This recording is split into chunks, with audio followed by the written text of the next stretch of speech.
खराज तहसीन पेश करना चाहता हूँ कि जिस तरह आपने वो आखिरी गेंद तक मुकाबला किया पंजाब असम्बली में, मैं वो आसिया को मिलने गया, काफ़ी बेहतर स्टेज पे थी वो, लेकिन मुझे उससे बेचारी से अभी बोला नहीं जा रहा, लेकिन वो बाकी ठीक है, अल्लाह का शुक्र है, क्योंकि जो उसको हुआ था शायद इसके बड़े संगीन नताइज हो सकते थे, लेकिन वो ऊपर वाले का करम है कि वो ठीक है। लेकिन उसका जो जज्बा था, मुझे वो इतनी चीज़ पसंद आई कि वो हालांकि बोल नहीं सकती थी, लेकिन वो उसके अंदर एक जुनून था। तो मैं इसलिए आप सबको कि आप एक इम्तिहान से गुजरे हैं और माशाल्लाह आपकी ज़बरदस्त परफॉर्मेंस थी, कईयों की बहुत ही अच्छी थी, जिसमें वो पिंडी की टीम को मैं ख़ास तौर पे कहना चाहता हूं कि उन्होंने बड़ा फ्रंट फुट पे मुकाबला किया। लेकिन अब सब मुझे अभी तक जो है वो पिंडी की सबसे अच्छी परफॉर्मेंस है, नंबर 2 पे मेरे ख्याल में फैसलाबाद होगी, नंबर 1 और तो हमारी ख्वातीन की बहुत ज़बरदस्त परफॉर्मेंस थी जी। अच्छा, अब मैं सुने मेरी बात, देखें, जो ये तो आपने बहुत बड़ा इम्तिहान पास कर लिया और आपकी एक स्पेशल एक दर्जा आ गया हमारी पार्टी में और मेरी आंखों के सामने कि आप आजमाए गए हैं। अल्लाह कुरान में कहता है कि मैं तुम्हारे ईमान को बार बार मुश्किलों से आजमाऊंगा, क्योंकि मुश्किलों में ही ईमान का पता चलता है। अब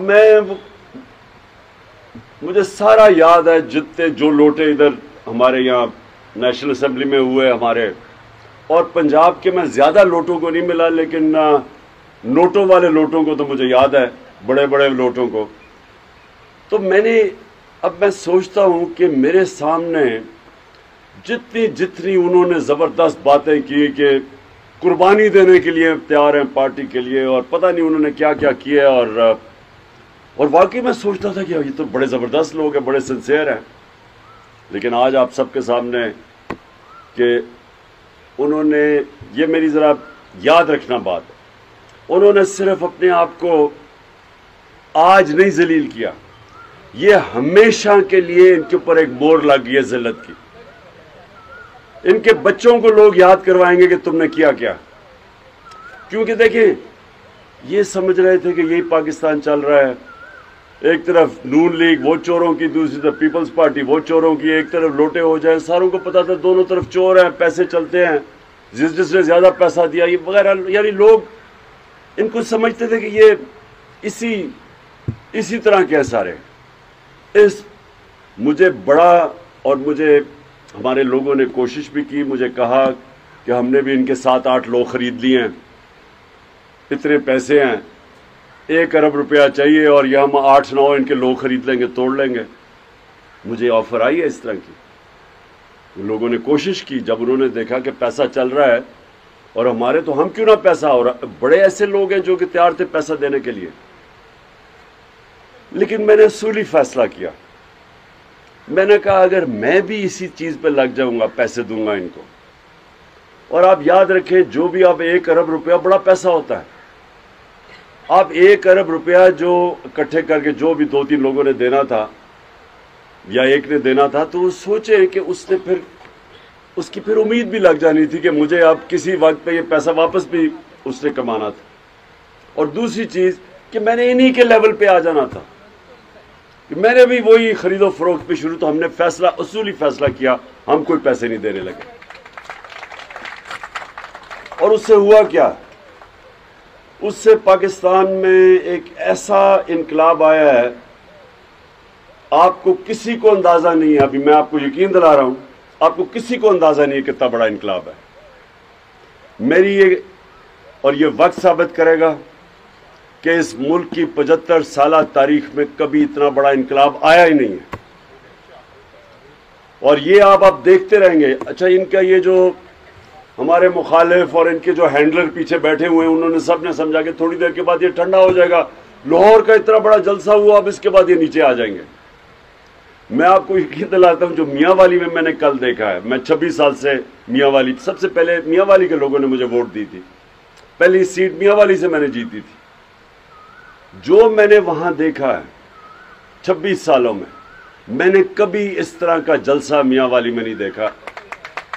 بلکہ میں یہ کہوں گا میں نے کہیں بھی، یعنی میں نے جتنے بھی جلسے دیکھے ہیں، جو وہ لوگوں کی، آپ یاد رکھیں کہ میاں والی کی ایک، وہ کہتے ہیں میاں والی میں گرمی اتنی پڑتی ہے کہ میاں والی کے لوگوں کو دوزخ میں بھی چادر لینی پڑے گی، کمبل لینا پڑے گا، اتنی گرمی یعنی اس میاں والی کی فیمس ہے. اس گرمی میں جس طرح پبلک نکلی ہے اور جس طرح ایک ایک چیز کا شعور تھا، ان کو ایک ایک چیز کا لوگوں کو پتا تھا کہ کیا ہوا، کون سی سازش ہوئی، مداخلت ہوئی یا سازش ہوئی. سب کو پتا ہے کہ سازش ہوئی، کسی کو شک نہیں ہے کہ مداخلت، ایک تو جب سازش ہو جاتی ہے مداخلت ہوتی ہے، سب کو پتا تھا. اور سب کو یہ بھی، میں یہ بھی آپ کو کہہ دوں، ہم نام بھی جب لوگوں کو لیتے ان کو پتا تھا لوگ کون ہیں جنہوں نے سارا یہ کیا، سب کو پتا تھا، ایک ایک کو پتا تھا. وہاں میں میرے بات کرنے سے پہلے لوگوں کو پتا تھا کہ میں کیا کہنے لگا ہوں.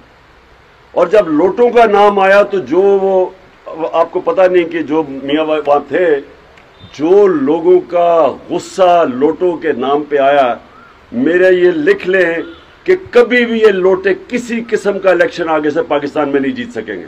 ان کی پالیٹکس ہی ختم ہو گئی ہے. یہ ان کو پتہ نہیں ہے، یہ سمجھ رہے تھے پرانا زمانہ ہے. ان کو یہ نہیں پتا کہ یہ ملک بالکل ہی بدل گیا ہے. 2 مہینے کے اندر سارا ملک بدل گیا ہے. اور اگر کسی کو اس چیز کے اوپر شک تھا تو وہ شک دور ہو جانا چاہیے کہ سارے لوگوں کے دل اللہ کے ہاتھ میں ہوتے ہیں. وہ ایسے کرتا تو دل دوسری طرف چلے جاتے. ہمارا کوئی بڑا کمال نہیں ہے، ہم نے چلے سٹینڈ لے لیا، لیکن یہ جو ملک بدلا ہے یہ تو سارے لوگ حیرت میں ہیں. یہ جو لوگ سارے یہ جو آئے تھے، یہ چوروں کا پلندہ جو اوپر بیٹھا ہوا ہے، یہ خود شوق میں چلے گئے ہیں کہ ہوا کیا. انہوں نے جو مل کے سازش کروا کے ان لوگوں کو لائے، وہ سارے شوق میں ہیں کہ یہ ہوا کیا ہے. یہ انقلاب آیا ہے، اللہ نے لوگوں میں شعور دے دیا ہے. وہ لوگ جو سیاست کا نام بھی نہیں لیتے تھے، وہ سارے آج آپ کے ساتھ کھڑے ہو گئے. جو اسلام آباد میں پبلک آنے والی ہے، یہ کنٹینر رکھ لیں، یہ کنٹینر رکھ لیں، یہ جو مرضی کر لیں، یہاں پبلک جس طرح آئے گی کسی کو اندازہ نہیں ہے. اس وقت مجھے اندازہ ہے کیونکہ میں نے پالیٹکس کی تھی عوام کی. میرا تو کوئی جاننے والے نہیں تھے پالیٹکس، باپ دادا کوئی میری پالیٹکس، میرے ساتھ تو پالیٹیشین ہی کوئی نہیں تھے. ہمارے ساتھ تو تھوڑے سے لوگ تھے جو پہلی دفعہ زندگی میں پالیٹکس کر رہے تھے. تو ہم نے تو آہستہ آہستہ آہستہ آہستہ کرتے کرتے عوام کو اپنے ساتھ ملایا. ایسے تو کسی نے پالیٹکس نہیں کی. کون 14-15 سال ورانے میں ایک سیٹ لے کے پھرتا ہے اور لوگ مذاق اڑاتے ہیں، اور پھر آہستہ آہستہ وہ پبلک کا ایک ہجوم ہو جاتا ہے. جو آج میں آپ کو بتا رہا ہوں، جو آج میں نے پبلک دیکھی ہے، اس ملک کی تاریخ میں کبھی اس طرح لوگوں میں شعور اور بیداری نہیں آئی جو آج ہے. اور یہ نیچے نہیں جانے لگی. انہوں نے جو امید لگائی ہوئی ہے کہ جی آہستہ آہستہ لوگ ٹھنڈے ہو جائیں گے، میں اس کو بڑھتا دیکھ رہا ہوں. ابھی یہ پیک پہ پہنچ رہی ہے. آپ سے اب مجھے یہ ریکویسٹ ہے کہ آپ نے ایک امتحان تو پاس کر لیا، سارے انہوں نے آپ کے پاس آئے، پیسے پوسے آفر کیے، سب کچھ کیا، اور آپ کھڑے بھی رہے، اسمبلی میں بھی ڈٹ گئے. اور یہ بہت بڑا امتحان آپ نے پاس کیا کیونکہ آپ کے ضمیر کو خریدنے کی کوشش کی گئی اور آپ کھڑے رہے. اب جو آپ نے کرنا ہے نا، وہ جو آپ میری آج بات مان لیں کہ کئی دفعہ انسان 5 سال جد و جہد کرتا ہے اپنی حلقوں میں بھاگ دوڑ کے، لوگوں کو ملا کے، ووٹ بینک ڈیولپ کر کے. 5 سال میں وہ آج آپ 5 دنوں میں کر سکتے ہیں کیونکہ ماحول بدل چکا ہے. لوگ آپ کے منتظر ہوں گے. اس ٹائم کو آپ نے کسی نے ضائع نہیں کرنا. ایسا ٹائم آئے گا نہیں، کوئی بھی ٹائم دیر تک رہتا نہیں ہے. یہ آپ کے پاس 3 ہفتے، 6 ہفتے، زیادہ سے زیادہ 2 مہینے. ان 1 مہینے کو آپ صحیح معنی میں آپ پبلک کے پاس پہنچ جائیں. آپ کو میں یہ یقین دلاتا ہوں کہ لوگ کبھی ایسا نہیں ہوگا کہ لوگ سارے آپ کو خوش آمدید کہیں گے.